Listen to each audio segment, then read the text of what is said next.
اسلام یہ تربیت کہتا ہے. اسلام تو اسلم تسلم، جو اسلام میں آ گیا وہ سلامتی میں آ گیا.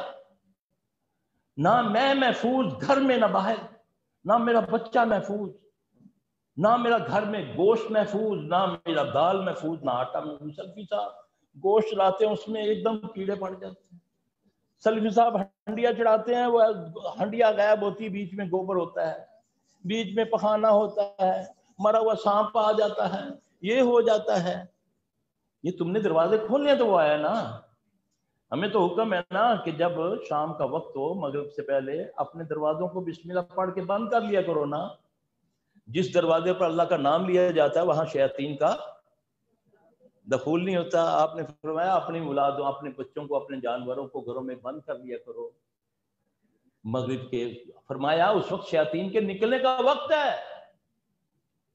یہ تمہارے بچوں کو بیمار کر دیتے ہیں، ان کو چھیڑتے ہیں.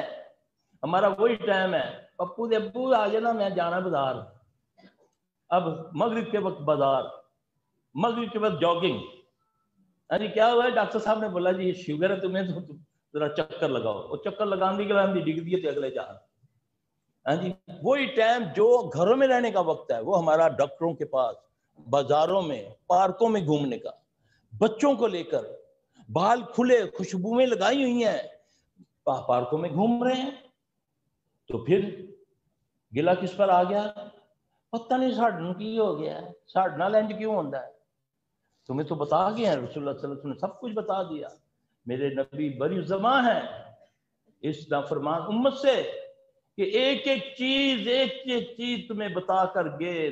تیرے پہلے دن کا جو تیرا دنیا سے آنے سے پہلے کا جو پروسیس ہے، اس سے لے کر قبر میں اتارنے تک نبی صلی اللہ علیہ وسلم نے رہنمائی فرمائی.